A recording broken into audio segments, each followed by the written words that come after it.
तो आपका क्या जवाब होगा कि अगर आपसे मैं कहूं कि 17 मई को होने वाला मैच केकेआर बनाम आरसीबी, कौन जीतेगा तो कौन हारेगा?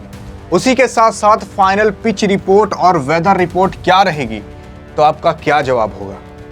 क्योंकि मैंने आपको वादा किया था पिछले ही जब प्लेइंग 11 की वीडियो में कि मैं आपको पूरा का पूरा 100% क्लियर करा दूंगा ये मैच कौन जीतेगा। वहां पर मैंने 70% तक तो बता दिया था, लेकिन आप तो पीछे ही पड़ गए कि भाई 100% क्लियर कर दो कौन जीतेगा।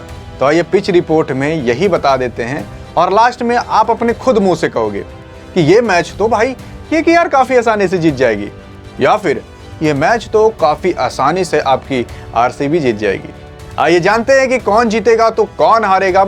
यहाँ पर जो दोनों टीमें लड़ रही हैं, दोनों टीमों अपने एक किसी मकसद के लिए लड़ेंगी।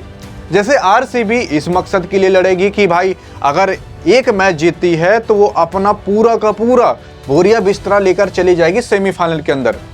वहीं पर अगर ये टीम हार जाती है केकेआर, तो ये अपना बोरिया बिस्तरा लेकर आईपीएल के सेमीफाइनल से बाहर चली जाएगी। तो एक टीम तो सेमीफाइनल में जाने के लिए लड़ रही है, तो एक टीम इसलिए लड़ रही है कि ताकि मैं सेमीफाइनल से बाहर ना हूं। इतना फर्क है दोनों टीम में।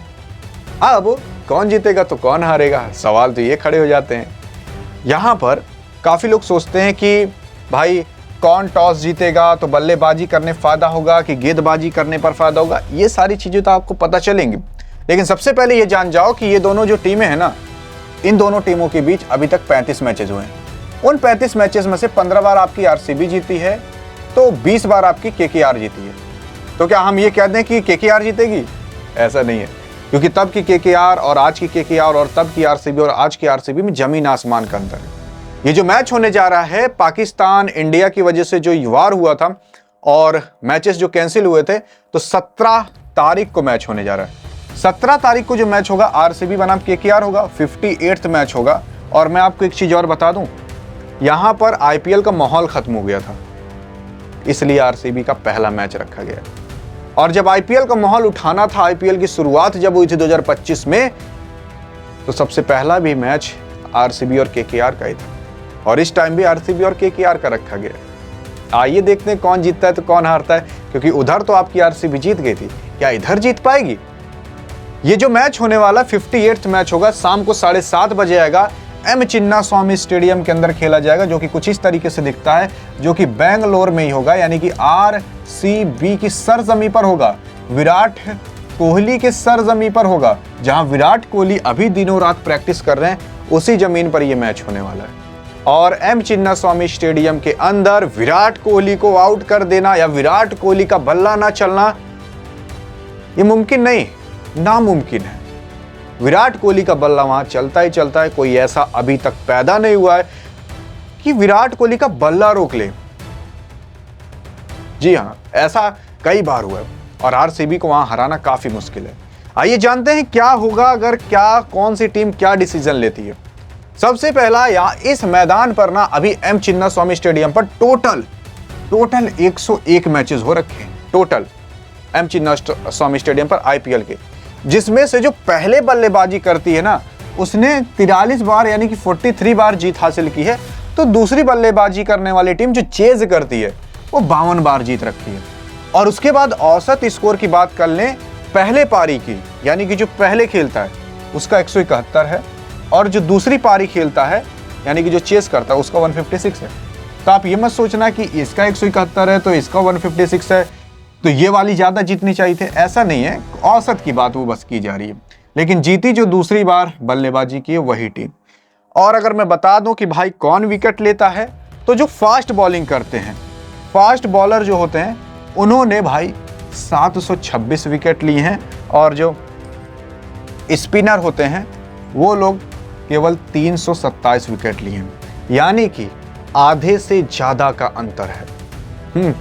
अगर 350 से ज्यादा विकेट लिए होते तब कहीं आधे का अंतर होता, अभी तो साफ से साफ 50% से ज्यादा का अंतर है। यानी कि आप इससे ये अंदाजा लगा सकते हो कि आरसीबी के अंदर जो फास्ट बॉलर हैं वो लोग ज्यादा विकेट लेंगे। और यही जो आप सारी जगह रील्स पर देखते हो, यूट्यूब पर देखते हो, कौन ज्यादा विकेट लेगा, वो लोग यहीं से बताते हैं। कि कौन ज़्यादा विकेट लेगा कौन नहीं, फास्टर बॉलर लेंगे कि स्पिनर बॉलर लेंगे, यही सब गुड़ा गणित करते, बहुत हवा नहीं फेंकते। तो मैं आपको सिंपल से बता दे रहा हूँ, फास्टर बॉलर ज़्यादा विकेट लेंगे, स्पिनर बॉलर कम विकेट लेंगे। अब आप अपना देख लो, अगर आरसीबी के अंदर जॉस हेजलवुड खेलते हैं तो वो ज़्यादा विकेट लेंगे, भुवनेश्वर ज़्यादा विकेट लेंगे, तो वहीं श्रेयस शर्मा जो स्पिनर गेंदबाज हैं वो कम विकेट ले सकते हैं। वैसे सेम आपका केकेआर के अंदर जो फास्टर बॉलर होगा उसको ज़्यादा विकेट मिलेंगे, तो स्पिनर को थोड़े कम विकेट मिलेंगे। जैसे सुनील नरेन साहब स्पिनर है तो क्या पता उनको कम विकेट मिले, लेकिन अगर वहीं आंद्रे रसल साहब फेंकेंगे तो क्या पता उनको ज़्यादा विकेट मिले, हर्षित राणा को ज़्यादा विकेट मिल सकता है। अब अगर मैं आपको बताऊं कि भाई तेज गेंदबाजी का विकेट का प्रतिशत कितना है, तो लगभग 68, आप मान सकते हो लगभग 69 अप्रॉक्सीमेटली है। और अगर मैं स्पिनर गेंदबाज की बात करूं कि भाई स्पिनर कितने विकेट लेते हैं, तो केवल 31% है। यानी कि अगर 3 से 4 विकेट गिर रहे हैं तो उसमें से 1 विकेट केवल स्पिनर ले रहा है और 3 विकेट आपका फास्टर गेंदबाज ले रहा है। समझ आ रहा है कुछ? और यही सबसे डिसाइड होता है कि भाई पिच रिपोर्ट कैसी काम करेगी। तो अब आप ये बताओ कि अगर यहां पर आरसीबी फास्टर गेंदबाज को ज्यादा बॉलिंग खिलाती है तो ज्यादा फायदा होगा कि स्पिनर को खिलाती है ज्यादा फायदा होगा? सिंपल सी बात है, फास्टर गेंदबाज की यहां ज्यादा चलती है। और यही सब देखते हुए फास्टर गेंदबाज जब आप कंपैरिजन कर सकते हो कि केकेआर में अच्छे हैं कि आपके आरसीबी के अंदर अच्छे हैं, जिसकी वजह से आरसीबी के जीत के प्रतिशत भी बढ़ जाते हैं। और अगर मैं बैटिंग की बात कर लूं तो बैटिंग में भी आपकी आरसीबी का भाई अभी कोई जवाब नहीं है, क्योंकि यहां पर बल्लेबाजों की ज़्यादा चलती है, मैदान छोटा है इसलिए बड़े बड़े शॉट आपको दिखते हैं। आइए अब मैं बता देता हूं कौन जीतेगा तो कौन हारेगा। तो जो आपका 20 से 30% पिछले वीडियो में डाउट रह गया था, तो 100% मान लो लगभग आपकी ये मैच आरसीबी जीतेगी, ये कहीं लिख कर रख लो, आरसीबी जीतेगी। यही डाटा सारे होते हैं जो आपको सारी जानकारियां दे देते हैं। बाकी प्लेइंग 11 जानना चाहते हो क्या होगी फाइनल और क्या चेंजेस हैं, तो बगल में क्लिक करके देख सकते हो। मिलेंगे इस वीडियो में, तब तक के लिए जय हिंद और जय भारत।